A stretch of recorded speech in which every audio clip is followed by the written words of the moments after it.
Fala pessoal, tudo jóia? Tudo tranquilo? Então, vamos falar um pouquinho da nossa experiência de trazer o nosso carro dos Estados Unidos para Portugal. Valeu a pena? Como funciona? O que pode e o que não pode? Para começar, para você poder levar o teu carro dos Estados Unidos para Portugal, você tem que primeiro estar morando legalmente nos Estados Unidos. Segundo, você tem que ter aplicado um visto de residência para Portugal.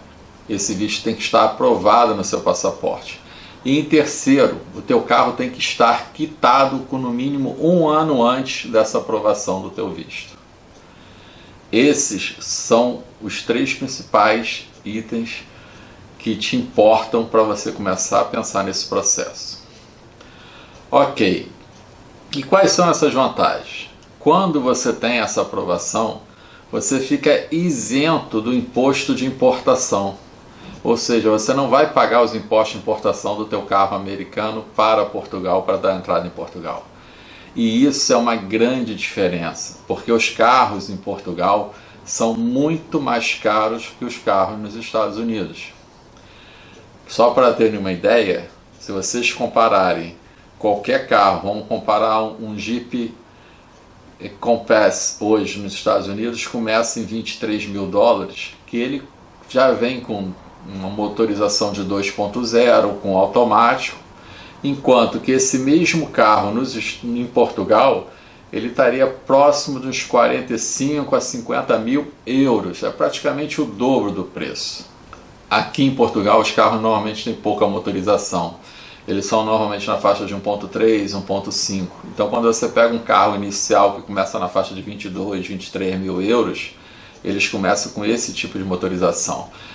E detalhe, são todos manuais, enquanto que nos Estados Unidos o carro já sai automático. Então quando você bota o motor 2.0 e automático, ele já vai para 40, 45, 50 mil euros.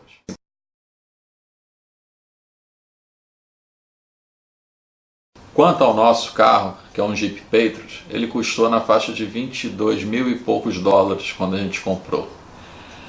Quando a gente se mudou para cá, ele estava avaliado numa faixa de 9 mil dólares. Se eu fosse entregar para uma agência, eu ia me pagar apenas 7.500 dólares. Mas esse mesmo carro equiparado aqui em Portugal, ele estaria avaliado numa faixa de 16 mil euros. Ou seja, um Jeep Patriot 2014, com motor 2.0 e automático. Bem, se 16 mil euros para 7.500, 9 mil dólares, a gente estava falando aí de pelo menos aí uma diferença, se equiparar o dólar com o euro, tudo isso, a gente estava falando pelo menos uns 7.000, 7.500 dólares de diferença. O container para trazer as coisas para cá, incluindo o carro, me custava na faixa de 4.700 dólares. Os nossos móveis, televisão, a gente começou a vender tudo e ficamos somente com as coisas pessoais, que seriam roupas, né, alguns artigos de decorações que a gente curte demais, material fotográfico, uma série de outras coisas que a gente não poderia se desfazer. E isso me gerou um volume de 2 a 3 metros cúbicos de caixa. Se eu fosse despachar isso por avião, eu estaria pagando quase 3 mil dólares para mandar isso dos Estados Unidos para cá. Então eu comecei a pensar assim, ou eu tenho que vender mais coisas, ou a gente bota o container. Aí as pessoas me perguntam, então eu posso botar as coisas dentro do carro? Não, não pode botar nada dentro do carro para botar o carro no container. O carro tem que ir vazio. Se alguma coisa estiver dentro do carro, com o do navio, pode quebrar. Então a regra é, eles botam o carro no container, separam o container com uma divisão de madeira, e esse espaço que sobra você enche com as coisas pessoais. Como o meu container era o menor, eu só tinha um espaço até 3 metros cúbicos depois que o meu carro foi colocado dentro. Se eu tivesse pego um container maior, eu poderia colocar inclusive meus móveis, mas como a gente não sabia aonde a gente ia morar, se os móveis iam se adaptar à nova casa, tudo isso a gente achou melhor não trazer. Bem, mas vamos falar sobre os valores, como funciona isso. Depois do visto aprovado na Embaixada de Washington Portuguesa, nós fomos no consulado português em Palm Coast, na Flórida. E lá eles deram essas informações dos trâmites. E lá imprimiram os documentos para gente, com toda a documentação para que eu pudesse levar esse carro. Eu gastei lá na faixa de quase $500 para ter todos os documentos para poder trazer o carro para cá. Tá? Mas só que não foi só o documento do carro, teve documento meu também de aprovação da minha carteira de motorista para que eu pudesse dirigir aqui. Então teve algumas coisas que não vinham o valor do carro. Mas vamos botar aí $200 a $300 foi o que eu tive que pagar para regulamentar minha documentação para trazer o carro para cá. Quanto à transportadora, eu gastei $4.705, que eu contratei uma transportadora brasileira que fez o trâmite entre Miami, a transportadora americana, e Portugal, que a transportadora fica na região de Sintra, em Lisboa. Isso me custou $4.705, mas foi avisado que eu teria que pagar mais taxas do porto quando o carro chegasse em Lisboa. E isso realmente aconteceu. Eu paguei mais 578,84 euros de taxas e transporte do carro do porto até a transportadora. Após isso, eu tinha a opção de escolher um despachante ou uma empresa para regularizar meu carro. Eu preferi pagar mais caro e ir para uma empresa, porque assim eu teria a quem recorrer se tivesse algum problema, porque eu não conhecia ninguém aqui em Portugal. Então eu contratei a ACP, que é o Automóvel Clube de Portugal, e eles me cobraram 744,80 euros para fazer toda a documentação. Isso vai para um departamento chamado IMT, que é o órgão de trânsito daqui, e depois vai para a inspeção e depois vai para a alfândega, ok? Bem, sendo que quando você traz o teu carro americano, você tem que adaptar algumas regras de Portugal. Por exemplo, o meu carro não tinha luz de neblina traseira. Automaticamente eu tive que fazer isso no carro. Tinha umas questões de lanternas também não serem da mesma cor. Deveria que trocar a cor de laranja, de vermelho para laranja.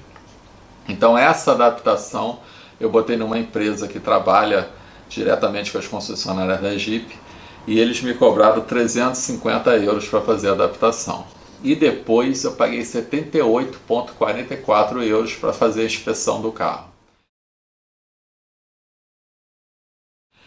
Quando eu paguei essa inspeção, eu tenho que levar essa inspeção de volta na ACP, e a ACP agora está dando a entrada final na alfândega para liberar meu carro e meu carro ser permitido fazer o emplacamento. Em resumo, eu não estou dirigindo o carro ainda, não tenho a permissão para isso ainda. Ou seja, eu comecei esse processo em final de junho, porque meu carro foi quando chegou em final de junho.